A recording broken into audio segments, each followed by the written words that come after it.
We're back here talking Mandalorian, Chapter 12, The Siege. After joining us today, our pop culture correspondent, we just referenced her a bit in the pick segment. Sam Derosa is here. Sam, welcome back. How are you? Hi, thanks for having me. I'm so excited. Yeah, and people, long-time listeners to this podcast, know that the first time I ever talked about Mandalorian on this podcast was with you way back in November of 2019. Oh my God, 2019. If only we can go back to pre-COVID life, huh? Yeah, definitely to go back to that. But like last time we were talking about this, we were breaking down Disney Plus, the first episode of Mandalorian had come out. We had just seen Baby Yoda enter our lives, and now he's become a cultural icon. Oh my God, and I'm not going to lie to you. I put up my Christmas tree already because, COVID. And I have one ornament on my tree, and that one ornament is Baby Yoda. I'm not going to lie. Yeah, I need to get that Baby Yoda ornament. Where did you get yours from? I got it from Target. It was like $3. I was like, let's go. I'm excited. If it's going to be anything, it's going to be a Baby Yoda tree, and that's what I have.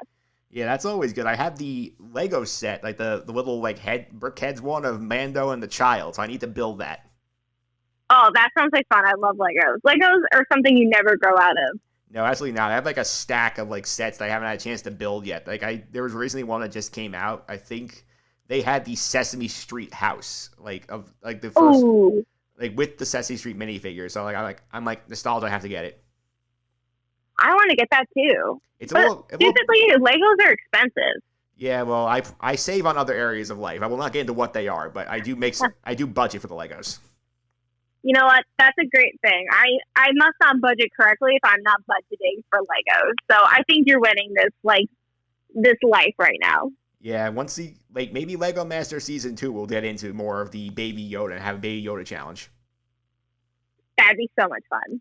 Yeah, and we talked about the Mandalorian back then. We were the first on the Baby Yoda craze. He'd be a breakout star, and you've been watching this season so far. What do you think of the season to date, the first 4 episodes?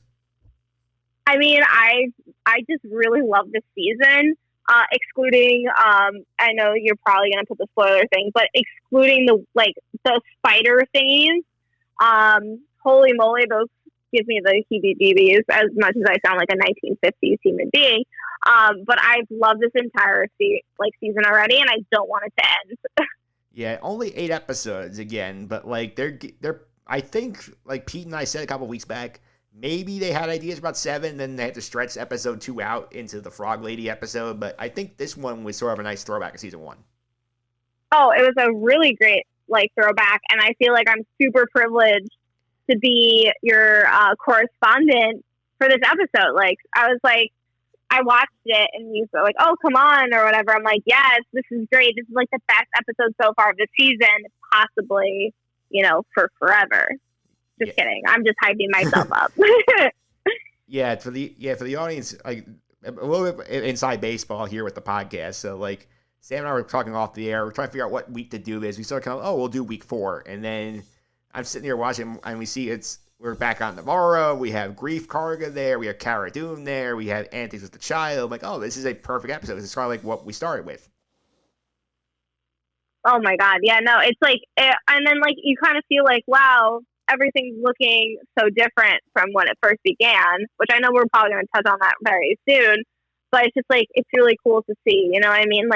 I don't know. I'm invested. I'm invested too. I think my personal opinion, I think last week was a little better than this week, but I like them all. I think it's for me, it's 3, 4, 1, 2. I think is my order. I still like 4 the best, not just because I'm on this one, just for the throwbacks and everything, but also for the little tease at the end as well. They do, and we are going to go ahead now. We'll go ahead and play the spoiler warning.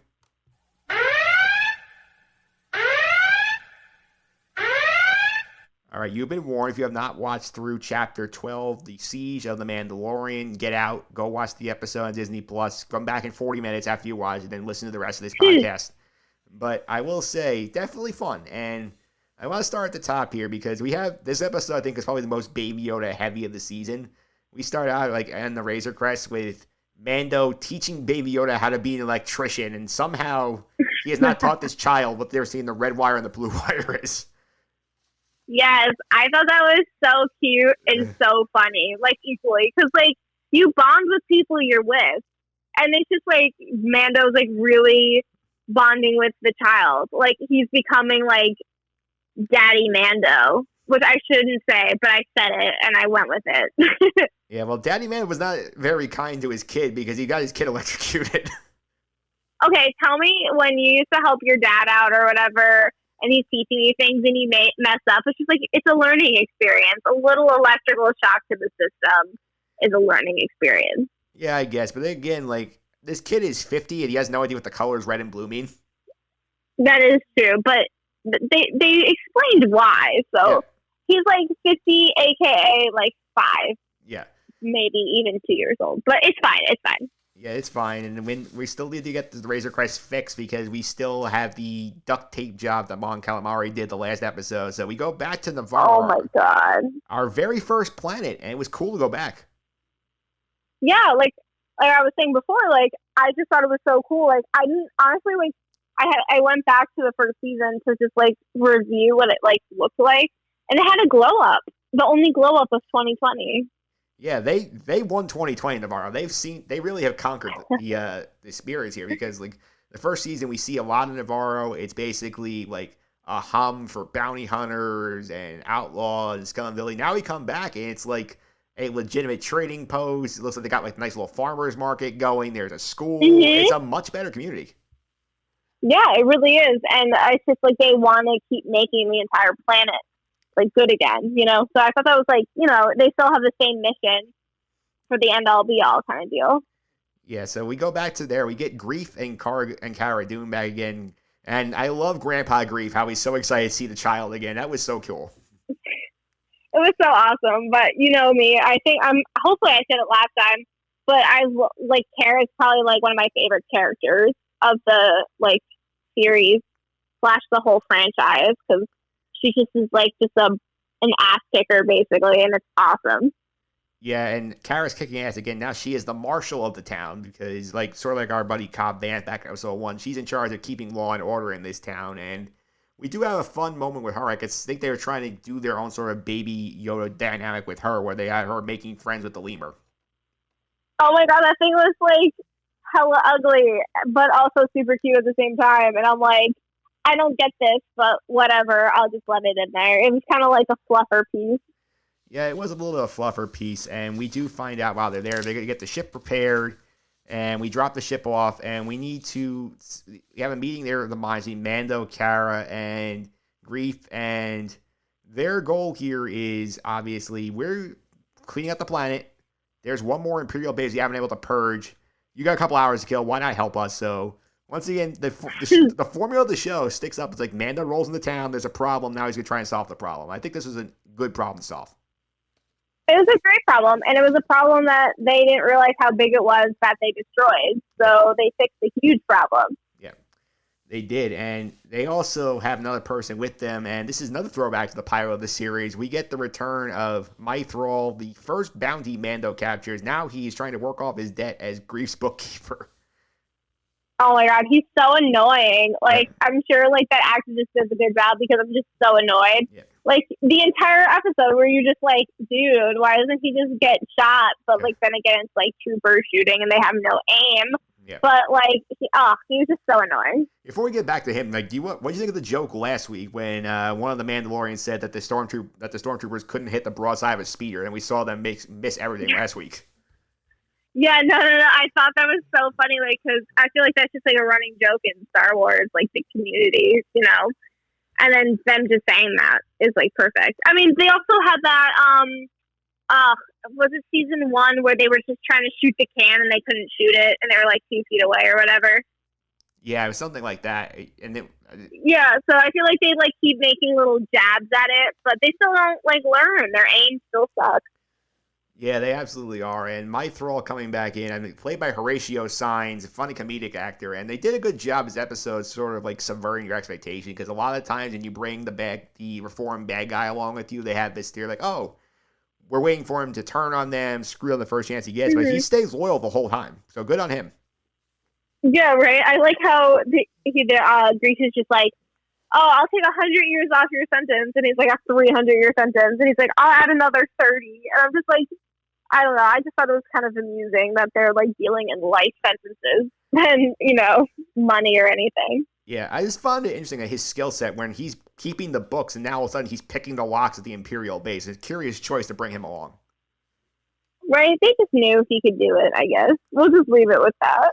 Yeah, so before we start this mission, by the way, of destroying the Sith base, we do have to take care of Baby Yoda because we can't bring him along this dangerous mission. Last week, we saw him hang out with the Frog Lady. This week, we see him go to school. That was, like, really, really cute. Oh my god, it was so funny. Yeah. I love this part where they put him in the seat, and good for them getting the kid a little bit of an education. And then we had the fun moment where he's sitting next to another child who is eating what I want to call Space Oreos. And I like that term. yeah, so he's eating a Space Oreos. Baby Yoda comes over, makes the noise, and is like, "You want to share?" And the kid's like, "Uh-uh." And we see basically steal the cookies with the Force, and just he took the kid's entire rack of cookies. So my question to you is this: was Baby Yoda being a bully there by stealing all the cookies? Hell no. In reality, he's like, what, mentality like 2? It's just like toddler tantrums. So of course he's going to use the Force to get what he wants. Any toddler who had the Jedi ability or use the Jedi way would totally use that. I would use it now as a full-grown adult, knowing the circumstances. I would steal cookies from a child, and I don't even regret saying that out loud. Speaking of the Oreos, did you hear they're making gluten-free Oreos next year? Yes, I'm very excited for it. I was like, first off, they're already vegan because there's nothing like really real in there anyway. And I'm like, sucks that they're not gluten-free. And then like a couple weeks later, gluten-free Oreos. I'm like, perfect. I let it out into the universe. Yeah, I mean, I'm a big Oreo guy myself. I love all the flavors. And I think right now the ones I have in my pantry, I have like the Halloween Oreos, I have caramel coconut Oreos, and I have the USA Olympic Oreos that they rebranded just American Oreos because the Olympics got postponed. Oh man, well, I haven't had Oreos since 2014, so it's been a while. I'm looking forward to having an Oreo again. Yeah, it will be fun, and Baby Yoda has his Oreos, and I will say the kid who had his Oreo stolen very, very, calmly did not try and get all the Oreos back. Yeah, I guess he just knew, Yeah. He saw the Force being used. He didn't want to have the Force being used against him. Kids are smart. Is this the first time we've seen Baby Yoda use the Force this season to get the cookies? Yeah, it definitely was. I was going to totally bring that up, too. That's the first time we saw it, because I've been, waiting for him to use it. Like, every episode, there's, a spot where you're like, he's going to use it, and then nothing, and then this is the first time we've seen him use it. I feel like the theme of Baby Yoda this season is basically all about him eating. I feel like we see him eat something every single episode. That's very accurate. When he got left with the lizard family, I was so nervous that he's going to eat the rest of those little eggs, and then, it's going to be bad news there. It's for Baby Yoda. Yeah, although with the rest of the eggs, when he saw the egg hatch, is when his eyes just popped like, "Ooh, another baby!" He got so excited. He was very cute with that too. Yeah, but then part of me is like, he's just gonna eat it. I don't know. I just had not positive thoughts for it. Yeah, I also forgot to mention this episode early at the top of it when they're eating the broth in the ship, and we see Mando lift his helmet to eat the broth, and Baby Yoda's face like, "Ooh, what's under there? I haven't seen that before." Yeah, no, it's just that was really interesting because he knows he'll never show his face, but he trusts him enough. You see it they're so comfortable with each other that he's comfortable enough to eat in front of him. Because before in the past seasons he doesn't even eat with anybody just so he can't remove his helmet. Yeah, he always eats on independently. I mean, even last week when they went to the cafe on Trask, and he says, "The kid will eat. I'm going to trade information." So he wouldn't eat in front of all those people. He eats in front of Baby Yoda now. Yeah, I'm just curious, after his conversation with the other, quote-unquote, Mandalorians, if he, realized that his way isn't, the more popular way kind of deal. It's a very old way of thinking. I wonder if that had something slightly to do with it. Yeah. And then we get to... But then again, he's comfortable with Yoda, or Baby Yoda, sorry. Yeah, he is, and we get to our mission where the little strike force team of Mando, Cara Dune, Greef, and Mythrol are gonna basically take down an entire Imperial base. And I thought this part was a lot of fun because I feel like we got to see a lot of different skill sets in action here. Yeah, no, it was just like, it just felt like Star Wars, like, the original three episodes, not episodes 1, 2, and 3, but it kind of felt like a throwback to the set, the movies that came out in the late 70s, early 80s. Yeah, it definitely was a bit of a throwback there, and there was a lot of nostalgia in this episode between the allusions to different movies in the saga. We had another shout out, I think, to some non-canon video games, but like I want to start out with like the moment when we see the holo recording of the scientists experimenting on Baby Yoda in season 1. We see him talking about how they're talking about the M count, and they're trying to use it to basically make people, and we see like these clone figures in the background. My question to you is like, I don't know how recently have you seen the sequel trilogy? It's been a while. But I'm sorry to digress from this, but did you see the tweet of the actor who played the scientist? I did not. What did he say? So I was like, I watched it again. I watched the episode again today, and then all of a sudden, like, my Twitter page is like full of like Mandalorian stuff. But I don't want to mispronounce his name, but his name. So I apologize if he ever goes out to hear this. His name's Omid Abtahi. They said fulfilled a lifelong Star Wars dream. So he tweeted, I remember being 10 years old and seeing a hologram for the first time and thinking, cool, I want to be a hologram one day. And it's like, well, the galaxy responded. So like, it's like, I thought that was like so cool. And like, he's been a fan of like Star Wars, and you know what I mean? It's just like a nice little like side, like circle complete story to this. And I thought that was like so cool. And I know it's super like off topic basically of what we were just talking about, but I thought that was like super cute, and like everyone should know that. Yeah, it was definitely a lot of fun. That was a good throwback to episode 4 with the Princess Leia hologram message. My question was more about like, did you see the Rise of Skywalker?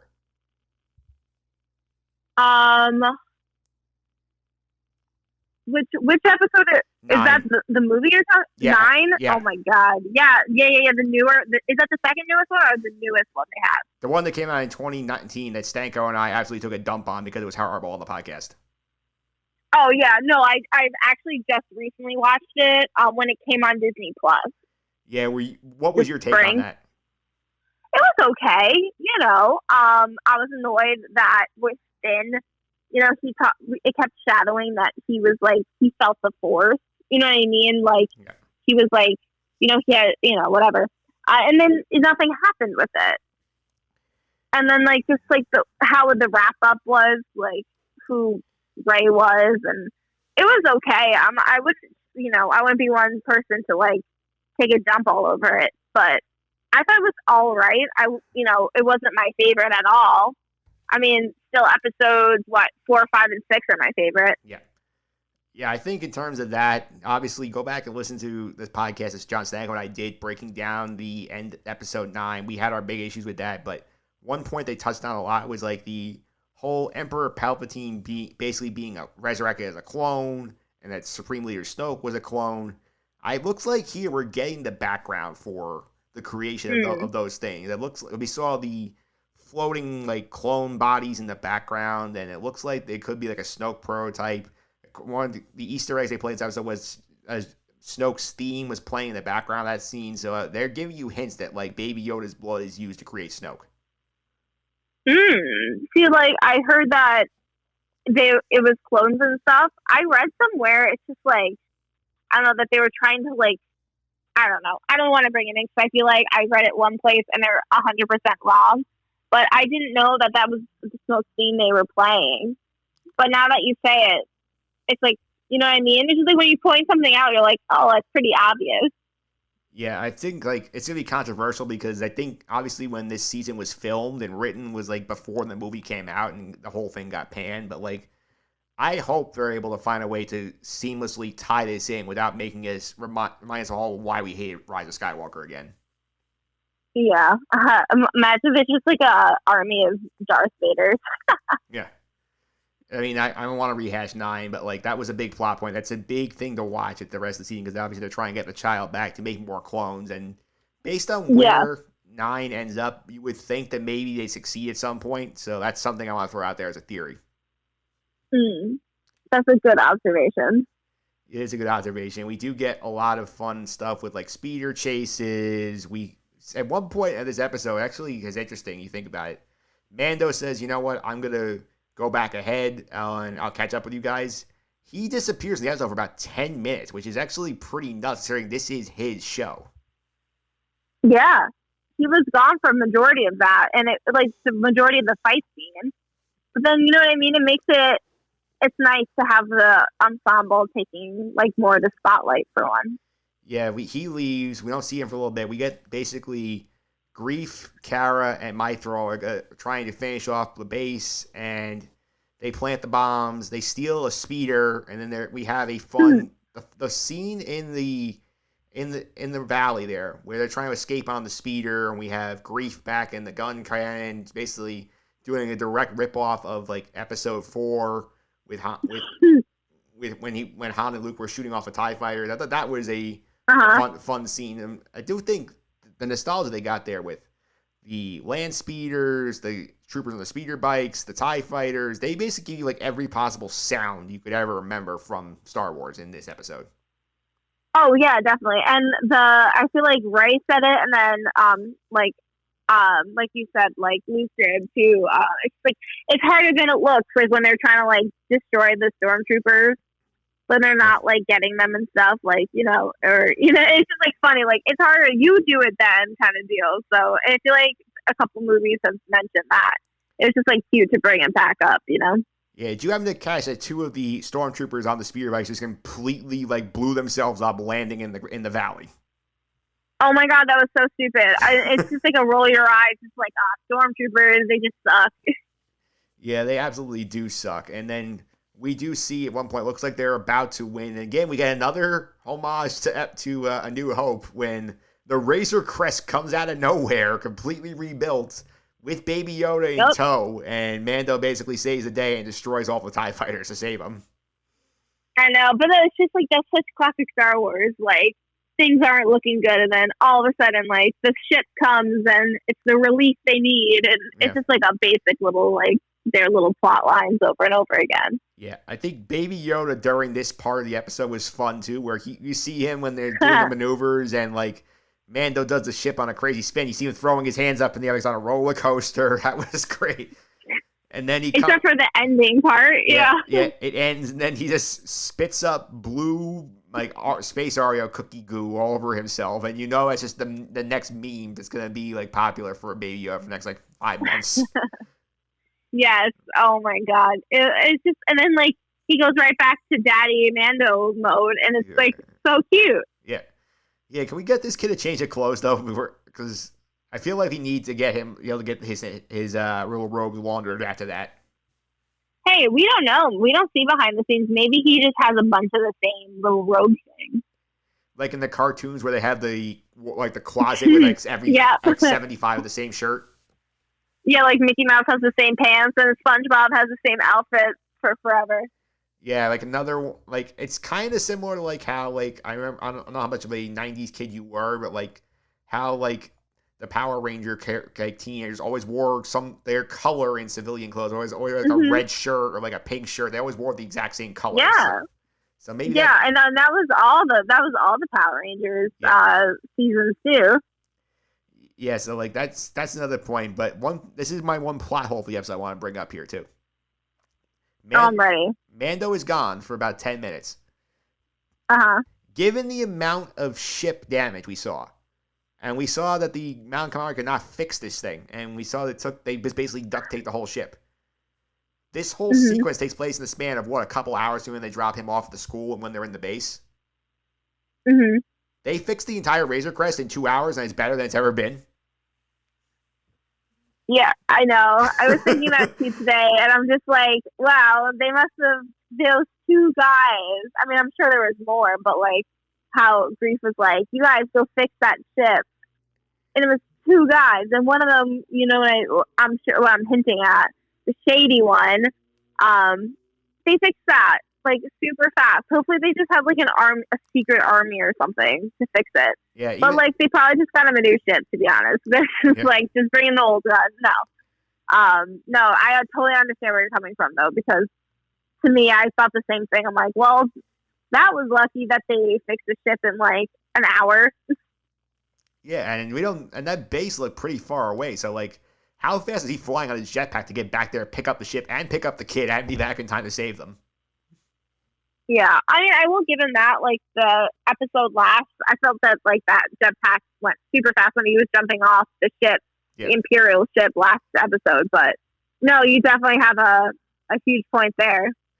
Yes, but anyways, it's a fun moment. They save the day. We go back to Nevarro, and we do have an interesting like moment there when we see our rebel pilot friend came back from episode 2. Now he's coming in to check on what's going on, and he has an interesting exchange with Cara Dune on the way out. And I felt like this thing was sort of a setup here. I feel like they want to try and get Cara Dune back in the rebellion, the new Republic.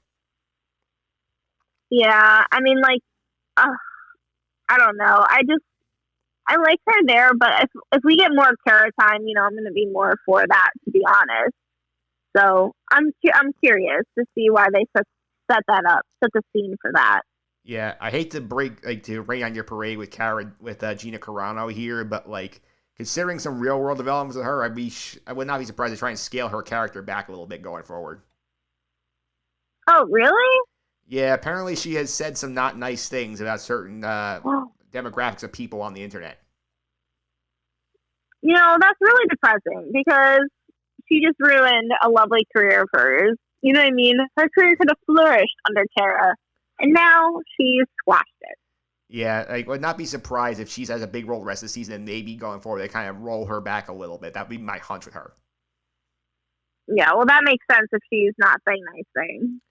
Yeah, she's not saying nice things, and we'll finish up the episode here. We mentioned our one of our repairmen's a spy for the Imperial remnants. They plant a tracker on the Razor Crest. Feels like a convenient plot device so we can have more fights between Mando and the Empire the rest of the way. Yeah, it's like, I conveniently put this tracker on the bottom of the ship. Yeah, so you guys can just show up wherever he is, and then we'll just have fights every week. Yeah. Oh, man. They do use the same storyline every season, it feels like, but it's fine. It's still entertaining. Yeah, you brought up an interesting point. I want to ask you about this. Do you think that, like, the formula is a little old at this point, where every week it's like, okay, Mando comes to planet X, he and the child find a problem, they solve the problem, then they're off to the next planet. Do you think it's getting a little old, or you think they're doing enough to keep it fresh? I mean, part of me is like, because I recognize it, so I must have some issue with it. You know what I mean? Like, If you know the problem, if you see the problem, you know there is a problem. Other part of me is just like, this is just entertaining every week. I'm just here to watch Baby Yoda. So I'm like torn between those two because like part of me is like, I know exactly what's going to happen this episode. Part of me is like, but then I don't know if Baby Yoda's going to vomit this episode, and I'm going to enjoy that. So it's just like a rough thing to decide between, if that makes any sense, you know? Yeah. But, you know, I just, I don't know. I don't want to make any, like, claims against The Mandalorian. Like, I don't make a multi-million-dollar TV show, but I'm sorry, I interrupted you. You were about to say something.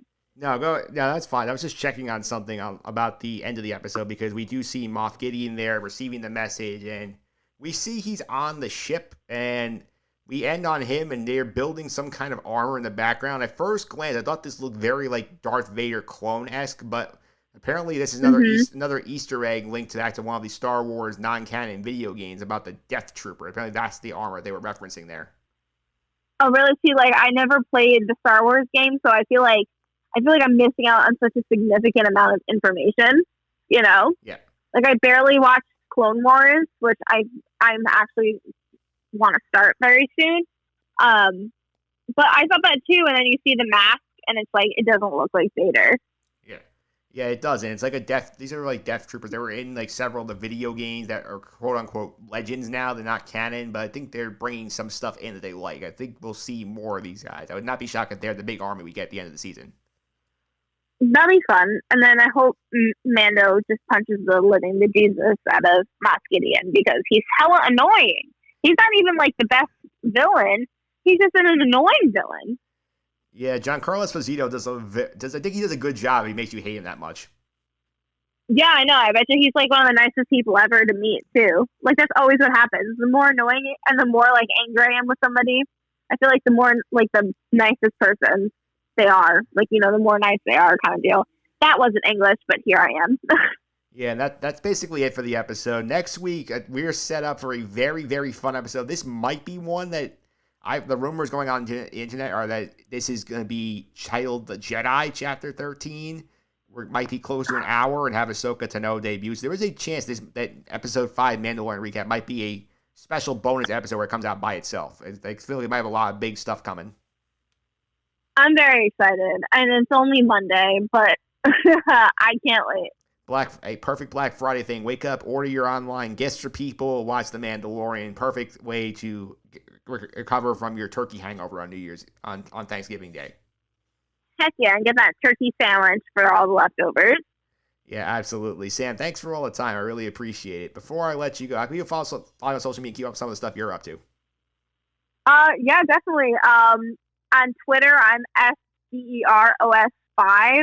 But I'm a little more active on Instagram, which is Derosa175. If you have any issues, you can always direct message me, and I'm sure you can bother Mike if you don't understand my handles, which is totally fine too, because I always get them wrong. Mike knows that. Mike lives through this. But yeah, that's where you can find me. You know, just Google Sandra Rosa and just follow whoever the first person's up there. I think that's a fun game.